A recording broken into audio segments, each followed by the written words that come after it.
up, Big Bear Nation? Welcome back to the homestead. Well, the winds came in and brought some really cold weather. And when we woke up this morning, there was frost on a lot of the stuff around the property. Not on my plants, but on like grass and things like that. So, before that is a problem, we're gonna try our hand at overwintering peppers. We've never really had pepper plants that did so well that we wanted to try this. So I'm gonna try this and let's see what happens. This looks like a massive plant, but it's actually 4 plants in one container, and they did really well this year. But I'm going to trim all these back, and what I think I'm gonna do is harvest all of the green peppers and go ahead and put them in vinegar and make pepper vinegar, which we use all the time. And then I'm just gonna trim this all back. And actually, I think what I'll do is I'll go ahead and prune, and then we'll take the peppers inside and go ahead and take those off of the leaves. So that's probably gonna be the easiest thing to do. Now, we're supposed to have a mild winter. And the word overwintering is kind of misleading. We originally wanted to just bring the plants inside and hope that they would live over through the winter, but really what overwintering is you prune it back, no different than how we do the muscadines.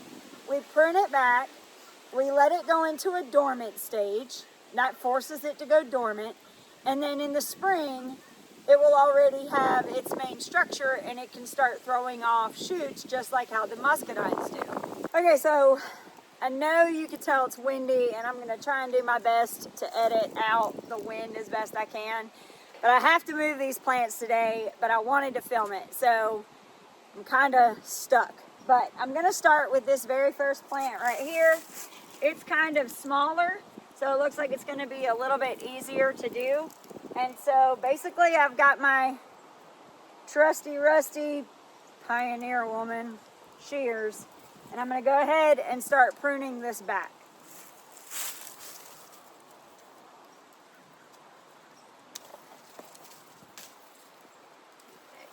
So you'll see this has like 4 main structures to this plant. And so essentially what I'm going to do is, like here, I'm going to take this foliage off, and I'm going to cut right there. Now we're going to keep all of the stuff that's just leaves, and we'll go ahead and put that in compost. It has a long trunk, but then it forks out too. So what we'll do is we're going to have to come up above that notch and cut all the foliage off so that the plant's not spending its energy trying to grow fruit or grow leaves. It's just trying to focus on surviving for the winter. Okay, so now we're up here at the top where you have the main V. So we've got a nodule here. We're going to go ahead and cut just above that. And this concept for the pruning is not much different than the muscadines. So at least that's what I'm told. Now I've also heard that you could potentially kill your plant this way. And that's okay. If that's what happens, that's what happens. But it'll at least give us the opportunity to learn and to potentially learn from our mistakes. And for all of y'all that are in the screen right now going, no, don't cut that. Too late. It's already done. By the time you see this, plant's probably dead. All right. Whew.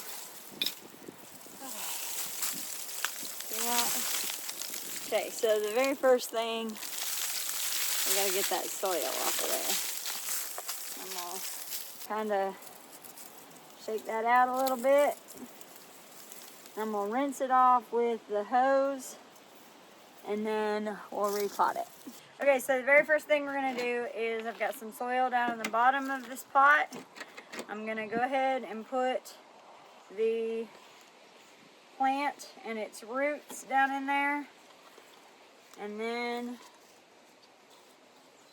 have more soil compost right here. And I'm gonna top dress this so that it'll stay in the pot. Now, one of the things that you need to do is when you're doing this, so I've heard, is you want to be making sure that that soil gets down in between the root structure. Remember how we rinsed all of the soil off of the roots?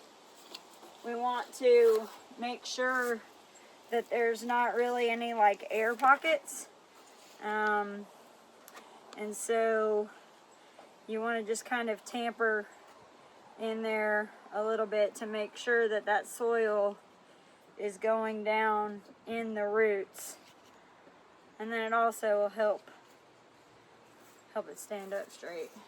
Okay, so now we're gonna do an eggplant.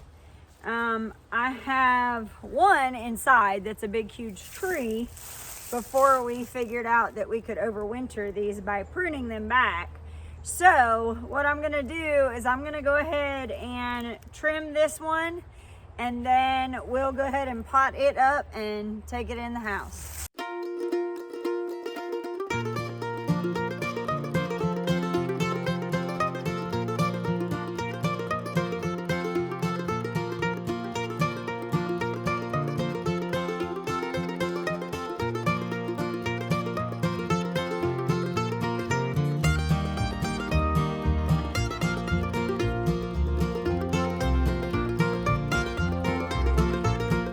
Once you get it rinsed off, we're going to go ahead and put it down in this pot, and I went ahead and put some soil down in there.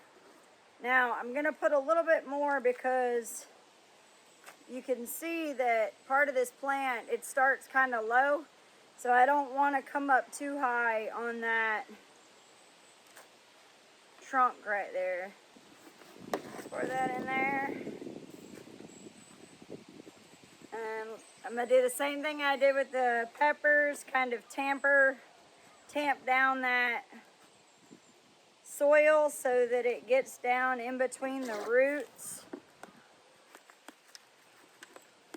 And then we're just going to kind of build up the soil around the trunk.